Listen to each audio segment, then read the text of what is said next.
I've already started Vlogmas and I didn't realise. It's June.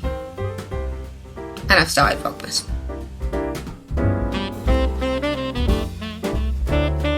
Hello everybody, welcome back to my channel. If you haven't been here before, my name is Debbie and I read a lot of books. So today's book is On the Other Side by Carrie Hope Fletcher.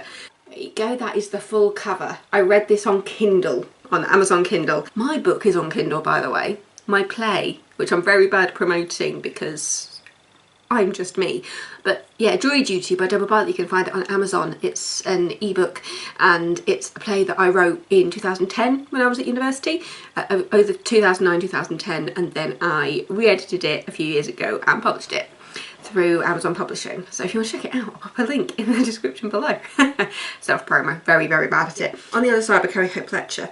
A friend of mine actually told me about this book. I knew of the books because I'll admit I do like watching Carrie Hope Fletcher's YouTube channel. I find her quite comfortable. Like if I'm having a bit of a stressful day or something, I'll get home and I'll pop on a Carrie Hope Fletcher video because it just calms me. So Carrie, you calm me. Even through being a fan of her YouTube and her singing, because she's got a gorgeous voice, I've never managed to see her live. Maybe when she's on tour next year I might be able to get to see her. But yeah, through all that I haven't read any of her books. I lie, I read her first book. I read the All I Know Now book, which I never actually reviewed for this channel. It was just a really sweet kind of self-help for young people, but I read it when I was like in my late 20s. So I think that was probably the main reason why I didn't review it, because it's aimed for kind of young people, and reading it in my late 20s when I am older than Carrie. I think she turned 30 this year and I turned 33 this year, so there's 3 years between us. It's not that much of a age difference, but it does feel weird to be getting advice from somebody younger than you.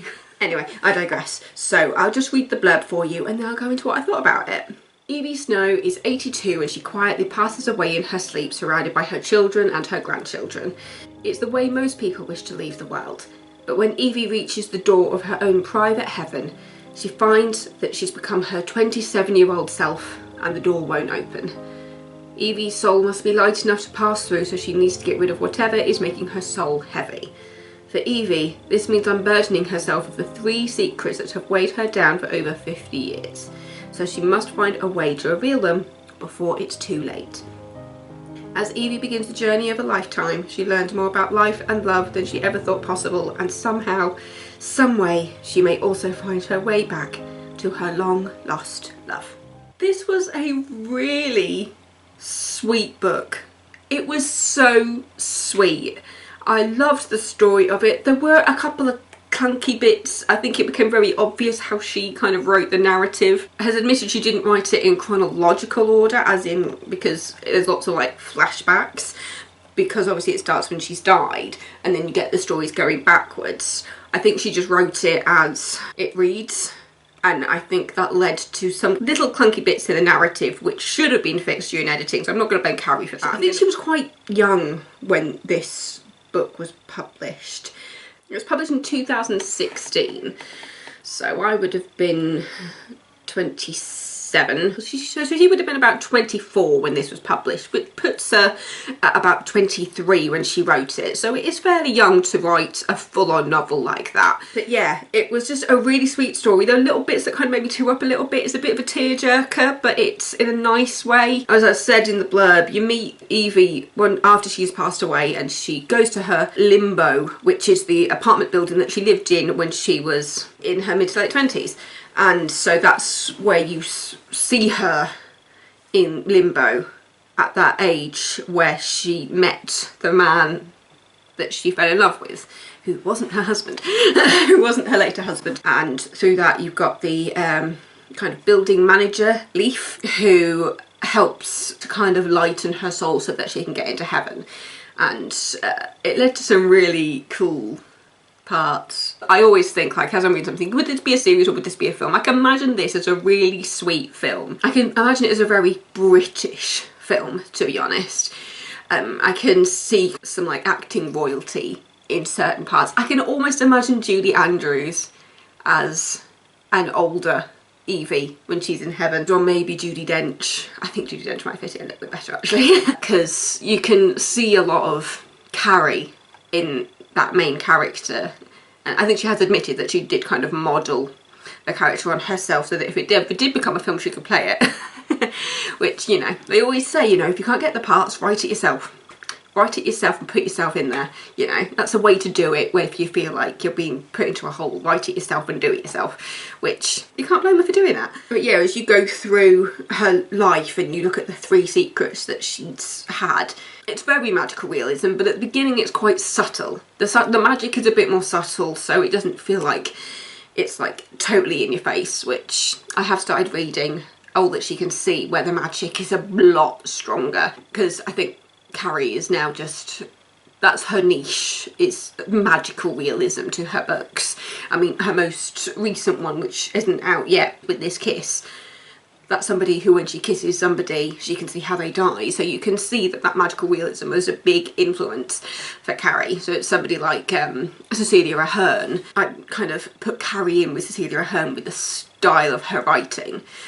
Maybe there was a big inspiration there, I don't know. But yeah, so you see when she's 82, she passes away, goes to limbo, and has to unburden herself of these 3 secrets that were really weighing down her soul.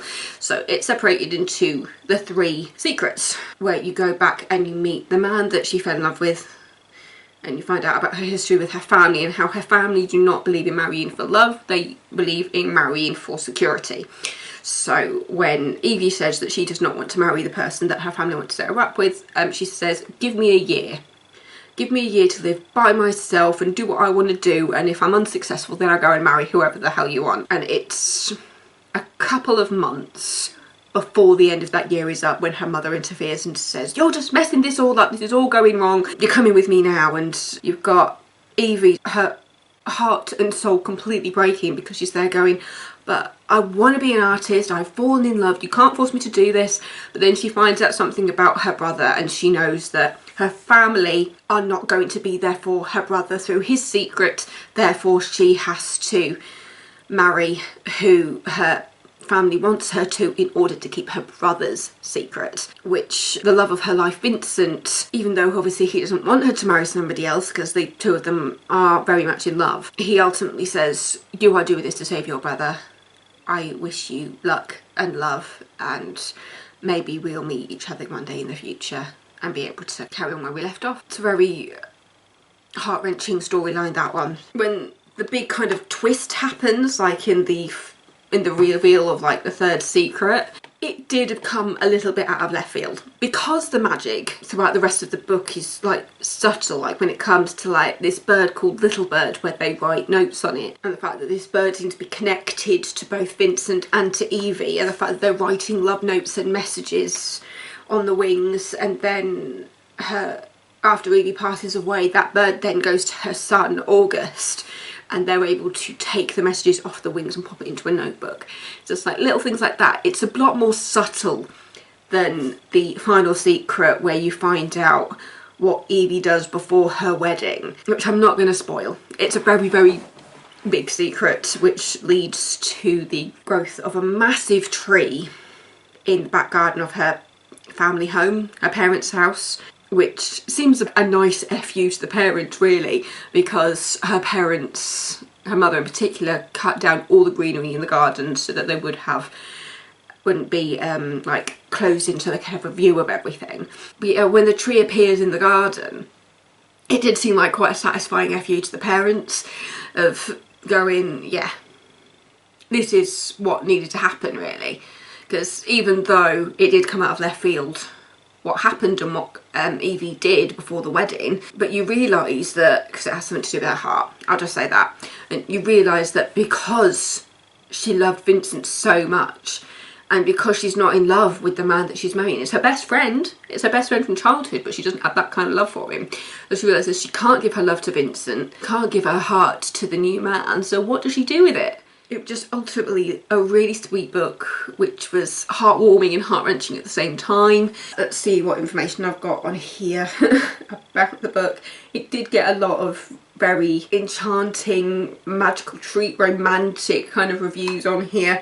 It's 352 pages on ebook, and it was published in July 2016. It's in women's popular fiction occult magic, women's literary fiction. Even though it's in women's fiction, I do think it probably lends itself more to young adults. I don't know why. There's not that much language in it, and there's some romantic scenes, but it's nothing like explicit. So, because obviously as I said, she was quite young when she wrote this, so maybe the young adult stuff comes in a little bit more in her later books as she started to grow up as well, and the way she tells her stories is affected by her growing up. But yeah, it was just a really sweet book, and I really enjoyed the premise. And it's in, was it the Second Secret? I think it was in the Second Secret, where it's basically there's this wall in limbo that she has to use to kind of fix her soul and kind of lighten her soul with from the secrets.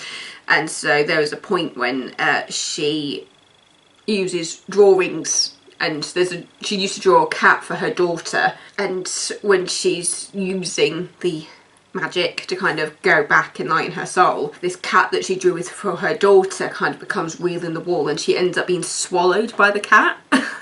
It sounds totally bizarre, but as I saw it, it's just like, it was written so well. The visual of it in my mind was epic. It really was. But yeah, it was just such a lovely book, such a sweet book, and so it's romantic, and it was just a lovely book. That's all I can say. And so if you like magical realism, if you like that rom-com style, you're gonna love it. You really are. I have got a new memory card, so I haven't had any problems. I've recorded about 5 videos on this now, and it seems to be doing all right. So obviously it was a memory card issue and not camera issue. Yay! Because I was just thinking I have to get a new camera. They get really expensive.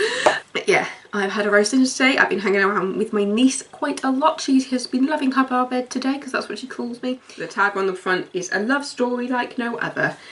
And yeah, I think the front cover is just gorgeous. I don't know who does the cover art for Carrie, but all of her book covers are absolutely stunning. And you can see everything, because you've got like the door to her flat on there, you've got the tree that grows in the garden, you've got the ring, you've got the music, you've got Little One the bird, you got the fruits that grow off the tree. Yeah, just such a lovely book, and I'm about halfway through all that she can see, and whew, yeah, magic is definitely stronger in that one. Anyway, thank you so much for watching. Don't forget to subscribe if you're not already. Mwah. Goodbye, my lovelies.